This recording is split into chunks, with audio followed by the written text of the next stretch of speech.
Señoras y señores, muchísimas gracias por sintonizarnos. Aquí nosotros estamos en Con quién hablamos. Y en el día de hoy vamos a hablar de un tema sumamente interesante. Vamos a hablar de historia dominicana, de historia universal, de mucha historia. Tenemos a la profesora Luisa Navarro, quien fue directora del Departamento de Historia de la Universidad Autónoma de Santo Domingo, actualmente coordinadora de cátedra de historia de esta universidad. Y lo que vamos a sostener es una conversación de un tema que la verdad es que cuando usted se mete en ese tema, usted no quiere salir. Bienvenida, profesora. Ay, gracias por invitarme para estar aquí y conversar con todos ustedes de lo que sé y de lo que no sé. Profesora, yo voy a comenzar preguntándole, ¿y cuál es su apreciación? Yo tengo la percepción de que a nivel básico, a nivel primario, a nivel secundario, a nivel de las mismas universidades y de institutos superiores, aquí los estudiantes saben muy poca historia, especialmente muy poca historia dominicana. ¿Es así? La verdad es que son épocas y hay a veces una intención en el currículum de la escuela de que se conozcan determinados hechos históricos para fomentar qué, porque el conocimiento de la historia sirve para cosas. Entonces, ¿para qué se hace un currículum en un momento dado y para qué se hace en otro momento dado? Hay un pasado del año 1996 donde se aprobó un currículum para la República Dominicana de manera oficial, aprobado por el Congreso de la República. Es una ley que rige el sistema educativo en la República Dominicana, y eso tiene un para qué. Y ese para qué tiene, además, acompañado de un libro que se llama El por qué y para qué de la transformación curricular. Pero además el por qué y para qué de las ciencias sociales, y ahí entra la historia. Entonces, ¿cuál es el sujeto, el ser humano que se quiere formar en la sociedad? Lo dice claramente el currículum dominicano. Es un sujeto democrático, participativo, abierto y con una comprensión del mundo que le constituya en sujeto universal. En ese sentido, el conocimiento de historia que debe tener debe ser vasto, porque para una persona tener un criterio democrático, tiene que entender perfectamente que en una sociedad la historia no se compone solo de un sector, sino que son múltiples sectores interactuando y que hay que escuchar muchas voces para entender un proceso histórico. Hay veces que a nosotros nos dicen, pero tal hito, hablemos de la independencia de la República. Y entonces yo hago un juego a veces con mis estudiantes en grado y yo les digo, bueno, vamos a asumir partidos aquí. Los que quieran ser conservadores, siéntense de este lado. Los que son trinitarios, siéntense aquí, por favor. Los pro-franceses, siéntense aquí. Ahora, cada uno defienda su posición. Dígame su discurso a partir de la posición que usted está defendiendo. Es necesario hacerlo, porque es necesario oír muchas voces. A veces lo que sucede, lo que nos enseñas en historia a nosotros, es una sola voz. La voz de la tendencia oficial en un momento determinado. Y mucho se va perdiendo. Pasan épocas, pasan generaciones y llegamos a situaciones donde prácticamente no se sabe nada. Porque se escuchó una sola voz, se escuchó una sola tendencia, no se debatió, no se hizo contraste, no se afianzó en ese conocimiento y se va perdiendo. Pero desde su apreciación y con la experiencia que usted tiene, podríamos decir que la calidad de nuestros estudiantes en los niveles que yo le dije es suficientemente buena, regular, mala, la que se da en nuestras escuelas, en nuestros liceos, en nuestras universidades. Un profesional que sale de la universidad. Yo conozco mucha gente que la mayoría desconocen tanto de historia dominicana como de historia universal. Es que eso no le está pasando a la historia solamente. le está pasando al conocimiento en sentido general. Hace mucho tiempo que empezó el proceso como de especialización en un área. Y entonces vas a la universidad a estudiar ¿qué? Educación. Y estás estudiando educación física. Y aprendes mucho de educación física, pero sabes poco de muchas otras cosas. Como estudias educación física, piensas, ¿y para qué yo tengo que saber historia? ¿Y para qué sociología? ¿Y para qué economía? ¿Y para qué química? ¿Y para qué biología? Digo, bueno, si estudias educación física, te voy a decir todos esos para qué. Siempre vuelvo a eso. Siempre yo retorno a la idea de para qué es el contenido curricular y por qué ese contenido curricular. Si estudias educación física y no sabes biología, vas a tener serios problemas. Si en algún momento tú decides que un grupo debe hacer un entrenamiento en una determinada circunstancia y no tomas en cuenta los elementos de la biología fundamentales de la característica del cuerpo humano, de lo que esa persona consume en términos de alimentos, de cómo ese cuerpo reacciona frente a una situación climática, asuntos de química. Bueno, yo doy clases de física en historia. Yo me pongo con mis estudiantes y digo, miren, en la física ustedes están peleando por la física porque le está yendo mal en física, pero les voy a decir una cosa. Estamos hablando de historia y los ejes fundamentales de la historia son los vectores principales de la física, tiempo y espacio. Entonces, la primera cosa que un profesor de física te va a enseñar es cómo se produce el desplazamiento de un móvil. Y entonces el desplazamiento, para trabajar el desplazamiento, necesito tiempo-espacio. Si yo voy de Santo Domingo a Santiago, ¿qué tiempo me voy a tomar para llegar a Santiago? Bueno, depende del espacio en que me voy a desplazar, pero también depende de la velocidad. Depende de la aceleración y depende de que en la carretera yo no voy a tener un roce que me obligue a cambiar la velocidad. Porque si todos esos elementos entran en conjunto, el tiempo de desplazamiento va a variar. Entonces, la clase es de física, pero estamos hablando de historia. Profesora, ¿qué tanto, por ejemplo, nosotros conocemos en los medios y en el día a día, muchos abogados, muchos médicos, muchos periodistas, muchos sociólogos, muchos contadores? ¿Qué tan apetecible o qué cantidad de gente estudia historia aquí? Mire, la primera vez en la primera parte es que el sistema económico, social y político de la República Dominicana no ofrece grandes alternativas para las personas que no van a la universidad. Entonces la gente se ve obligada a sacar una carrera universitaria. Yo pienso que a veces no es necesario. No es necesario. Si se tiene una muy buena educación y se tiene una buena formación técnica, hay técnicos que son muy buenos en el área que ellos desarrollan, que no necesitan una carrera universitaria. Sin embargo, las opciones en nuestro país es que en cualquier espacio de trabajo lo primero que te piden es ¿qué licenciatura tú tienes? ¿Por qué tengo que ser licenciado? Pruébame en lo que voy a hacer y a lo mejor lo hago mejor que cualquiera que es licenciado.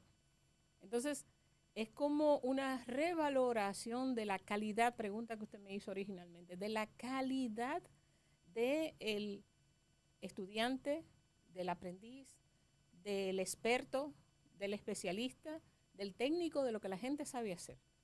Eso es lo primero. Lo otro es que cuando ingresan a la universidad a veces entran con muy poca orientación de qué es lo mejor para estudiar.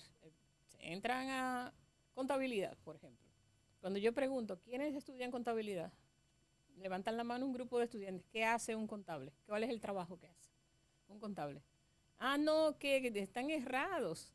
Les voy a mandar a una pasantía al departamento de contabilidad para que allá les expliquen qué es lo que se hace. El mismo departamento de contabilidad de la universidad.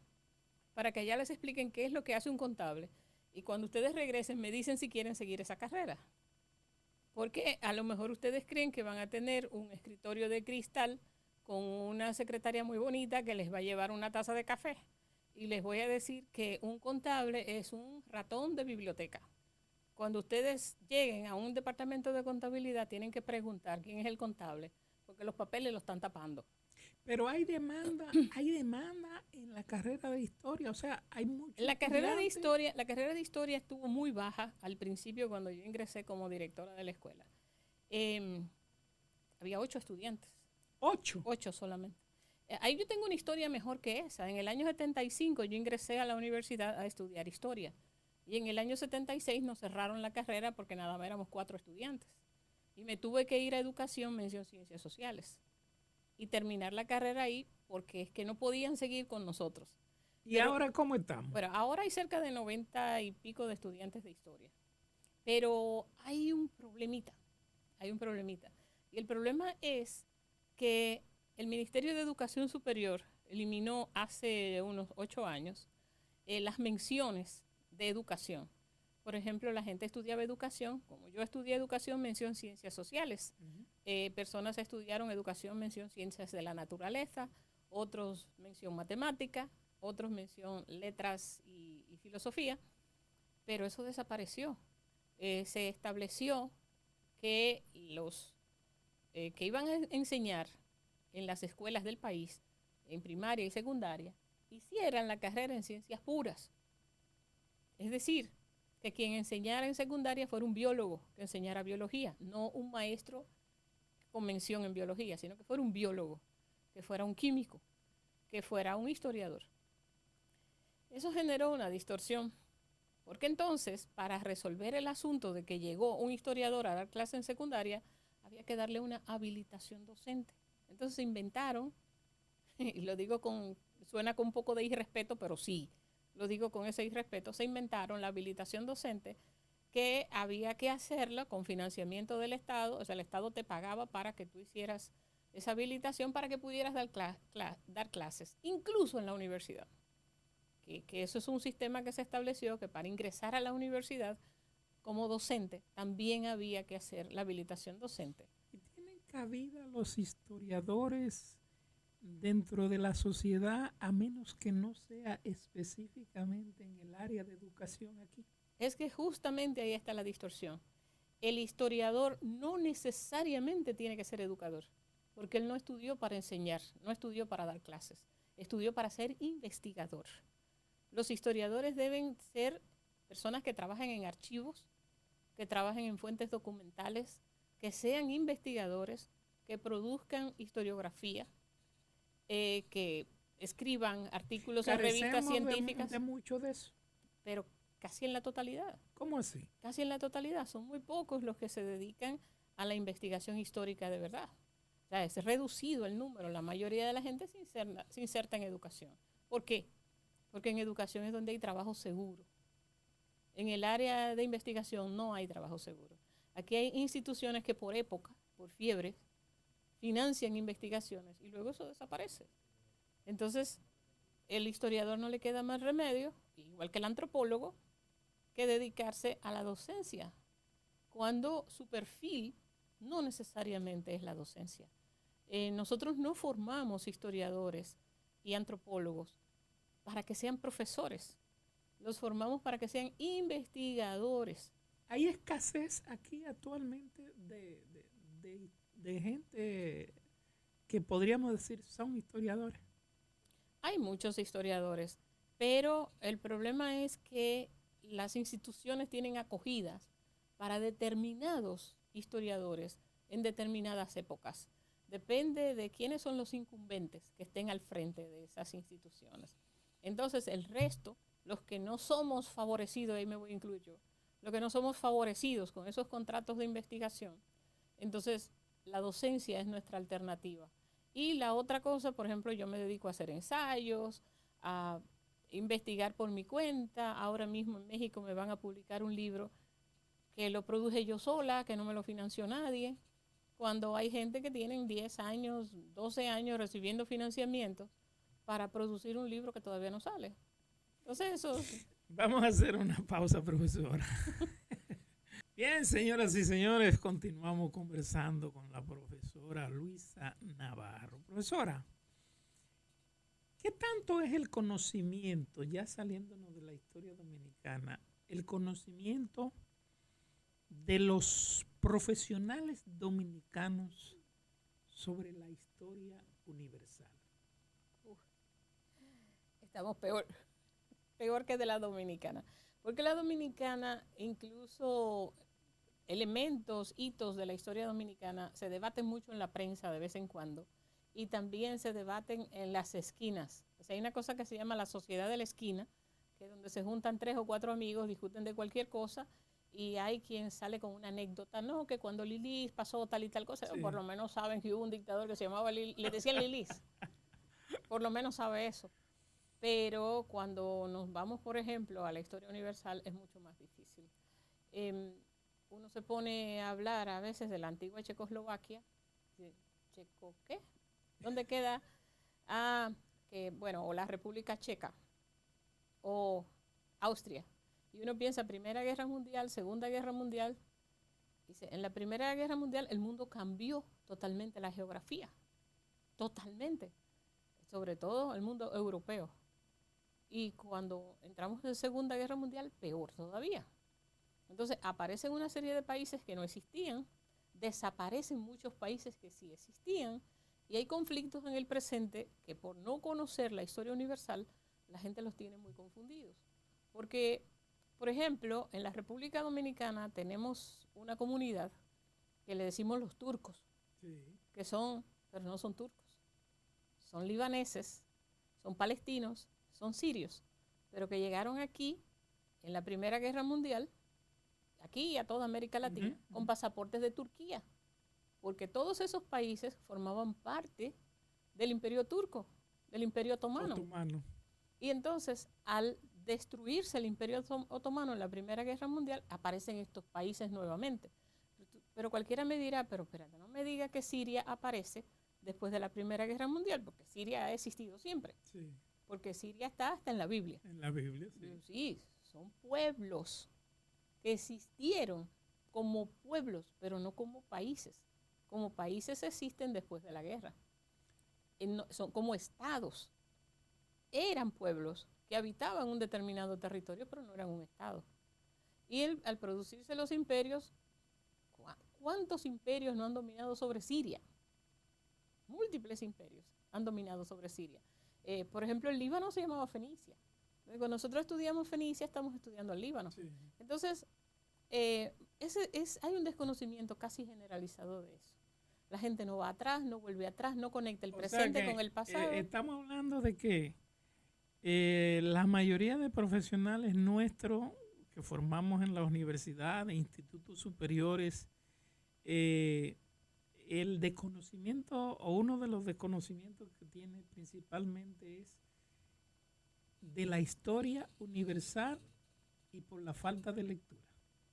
De la historia universal, de la historia de América, de la historia dominicana, de la historia del pasado, de la historia contemporánea, de la historia del siglo pasado, y los niveles de lectura han bajado sensiblemente, pero cuidado, yo le tengo miedo a la idea de la lectura, porque hay gente que vende libros, que su vida es producir libros y venderlos, pero otra vez, cuando me hablan de producir un libro, yo pienso, ¿para qué? ¿Cuál es la intención de un libro? Y vuelvo al por qué y al para qué. ¿Para qué? ¿Cuál es la necesidad del libro que estás ofreciendo? La primera cuestión es que para hacerme un libro, si yo fuera educación, el Ministerio de Educación, yo diría, para tú venderme un libro, primero tienes que preguntarme, ¿para qué yo lo quiero? ¿Cuál es la necesidad que yo voy a satisfacer de conocimiento con el libro que tú me vas a vender? Entonces, lo primero que yo tengo que darte a ti son los lineamientos curriculares que tiene los contenidos que debe de saber un estudiante, y en función de esos contenidos tú me puedes hacer un libro. Y ahora también, cuando el libro esté hecho, yo también lo voy a evaluar. Si el libro sirve para los fines de lo que nosotros lo queremos antes de comprarlo. Pero lo que se ha dado no necesariamente es así. Nosotros hemos visto cómo la cuestión del libro, el tema que se llama libro de texto, se ha llevado muchos ministros de educación. Sí, sí, definitivamente. Melanio Paredes, por ejemplo, con el libro de texto integrado. Eso fue un escándalo para el gobierno, donde toda la población discutió, pero esto es una aberración, se mandan a hacer al extranjero. como que no hay nadie aquí que los pueda hacer. Creo que en México. Se los mandan a hacer a México. Entonces la romana no se llamaba la romana, se llamaba Ramona. Y Samaná no se llamaba Samaná, sino que se llamaba Semana. Y entonces fue un desastre. La idea de integrar conocimientos es muy vieja, eso no lo inventó Melanio. En el mismo currículum está planteado que se pueden integrar conocimientos, pero lo que hicieron fue, bueno, vamos a hacer un libro de lengua española y ciencias sociales, y otro libro de ciencias de la naturaleza y matemática, y ahí supuestamente estamos integrando. Y no es así. La integración es el ejercicio que yo te decía ahorita, de que en una clase de historia puedo trabajar con los vectores de la física y estoy integrando un conocimiento con otro. No estoy integrando dos áreas, estoy integrando dos conocimientos. Entonces, la multiplicidad de conocimientos se deben integrar en la complejidad que ellos tienen, porque tampoco se trata de hacerlo simple. Porque también hay quienes dicen, no, eso hay que simplificarlo, hacerlo más sencillo, para que el niño lo entienda. ¿Qué él dijo que el niño no lo entiende?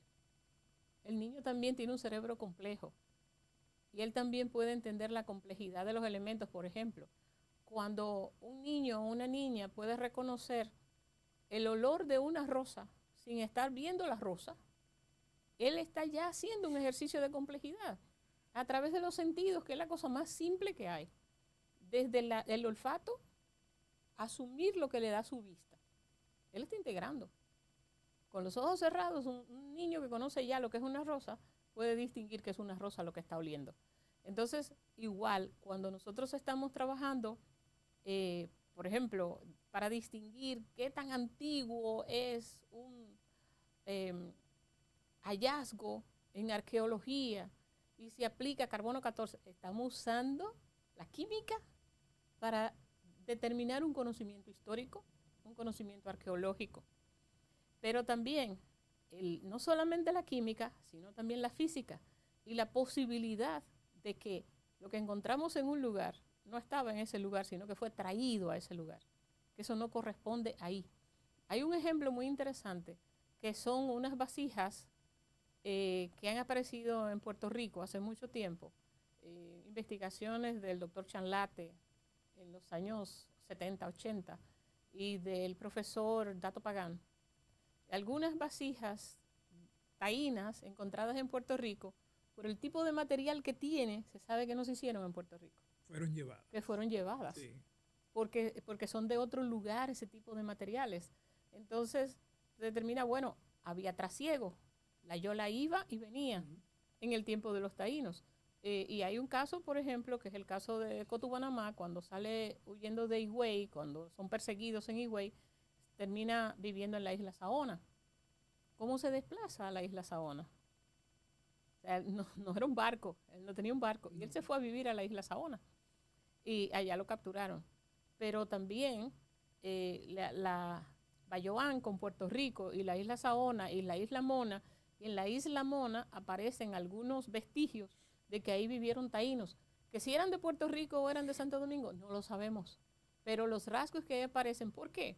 Por la pictografía. Quiere decir que las ciencias son complejas y se ayudan desde todos los ámbitos. Entonces, cuando uno tiene un conocimiento limitado dentro de un área nada más y desconoce las otras áreas, está teniendo un conocimiento fracturado, es insuficiente. Y eso es lo que determina la calidad o no del conocimiento. Profesora, el Estado Dominicano o los distintos gobiernos han sido negligentes en el tema de que aquí se enseñe realmente historia como debe ser, o la historia que estamos enseñando está bien, va bien o está tergiversada. ¿Usted qué puede decir? Bueno, yo creo que los avances que ha habido en investigación histórica en los últimos 50, 60 años son aportes significativos al conocimiento en la República Dominicana. Ahora, hay una tardanza para que las instancias de Estado asuman los nuevos conocimientos. Y a mí me pasa que con el derecho tengo siempre esa pelea con los abogados, que yo le digo, es que las leyes duran mucho tiempo. La sociedad sigue avanzando y la ley es estática. Entonces la ley fue hecha para una sociedad hace 50 años, pero la sociedad en este momento no está violentando esa ley. Esa sociedad es diferente a la sociedad para la que se hizo la ley. Entonces eso también pasa con el conocimiento histórico. Hay un conocimiento nuevo. Mire, hay este ejemplo que a mí me resulta muy interesante. A finales del siglo XIX, los poetas, los literatos, sobre todo poetas, novelistas y decimeros, empezaron a rescatar a un sujeto que estuvo ausente en el conocimiento de nuestra historia por casi 400 años, que es el aborigen. Aquí no se hablaba de los indios. Aquí todos éramos blancos, descendientes de blancos y mulatos, y entonces la gente te decía, bueno, fue una lucha por la ciudadanía española que tuvo la población de esta isla, desde siempre. Bueno, decían que los españoles prácticamente fue lo que dirigieron nuestra historia. España nos negó como a la Ellos población, fue que la escribieron. a la población de esta isla, España nos negó la ciudadanía. Sí. Nunca fuimos ciudadanos españoles, nunca, en ningún momento. Pero resulta que también cuando uno lee la historia más antigua nuestra, la escribieron los cronistas españoles. Sí. Entonces yo le digo, por ejemplo, a mis alumnos, digo, espérate, cuéntame, dime el nombre de algún indio que escribió un libro de historia. ¿Tú conoces? No. Entonces dime un negro que escribió un libro de historia. No. Pues la versión que tenemos es la versión oficial española, que además es la versión de la Iglesia Católica. También. Porque además los cronistas eran sacerdotes. Eran sacerdotes. Entonces yo les digo, eso no es para creerlo a pie juntilla. Nosotros tenemos ahora que suponer que pudo haber sido diferente.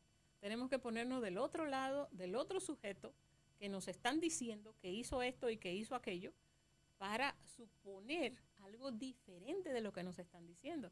¿Qué pudo haber pasado con el caso de las cimarronadas?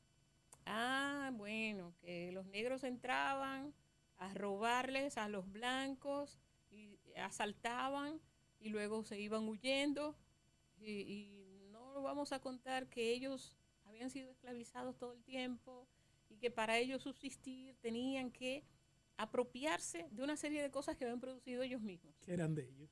Por lo tanto, eran de ellos. Sí. Entonces no estaban robando. Cuando yo voy a mi casa y me llevo algo de mi casa, yo no me lo estoy robando, es mío. Entonces, si yo siembro maíz y el maíz crece y yo estoy huyendo y yo llego, recojo parte de la siembra y me la llevo, yo no me estoy robando el maíz. Ese maíz lo sembré yo. En algo sintético de un minuto, la historia dominicana fue tergiversada por los españoles y la iglesia en ese tiempo. Sí. Por todos y también por los criollos que se sumaron a la línea de los españoles. Pero le iba a decir que la intelectualidad de finales del siglo XIX rescató al aborigen. Entonces hay una poesía al indio, por ejemplo, Salomé Ureña tiene un poema bellísimo, Anacaona. José Joaquín Pérez escribió sobre Cotoguanamá, sobre Caunabo. Bueno, hubo ese rescate. Y los historiadores y también los literatos de finales del periodo de la dictadura trujillista recuperan el negro, nuestro negro. Sí. Entonces empezamos ahora en una generación a recuperar nuestra identidad verdadera, a repensar la historia, no en función de lo que nos contaron, sino en función de lo que nosotros sabemos que la realidad implica e implicó en ese momento. Profesora, esta conversación ha sido muy grata con usted, de verdad que sí. Queremos hacer algo diferente y creo que lo estamos logrando. Muchas gracias. Gracias. A ustedes, señores, pues les decimos que sigan este programa que es eminentemente sobre cultura.